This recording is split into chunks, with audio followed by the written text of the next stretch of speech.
शिक्षण विभाग, पंचायत समिती, शिंदखेडा तालुका मुख्याध्यापक संघ, शिंदखेडा तालुका विज्ञान व गणित अध्यापक संघ, माता तुळजाभवानी बहुउद्देशीय शिक्षण संस्था कलमाडी संचलित अगस्त्यमुनी माध्यमिक विद्यालय कलमाडी येथे 45वे तालुका विज्ञान प्रदर्शन व शालेय साहित्य प्रदर्शन मांडणी अगस्त्यमुनी माध्यमिक विद्यालय कलमाडी येथे संपन्न झाले। आजच्या आयटी युगात विद्यार्थ्यांमध्ये वैज्ञानिक दृष्टिकोन वाढावा यासाठी शिक्षण विभागातर्फे हे विज्ञान प्रदर्शन भरवण्यात येते।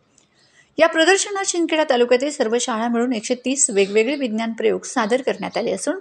हा विज्ञान मेळावा 2 दिवस चालणार असून यातील निवड झालेले विद्यार्थी जिल्हा स्तरावर व जिल्हा स्तरावरील निवड झालेले विद्यार्थी विभाग स्तरावर व राज्य स्तरावरती त्यांची निवड होईल असे अगस्त्यमुनी माध्यमिक विद्यालय कलमाडीचे मुख्याध्यापक संघाचे अध्यक्ष शांताराम कदम यांनी सांगितले।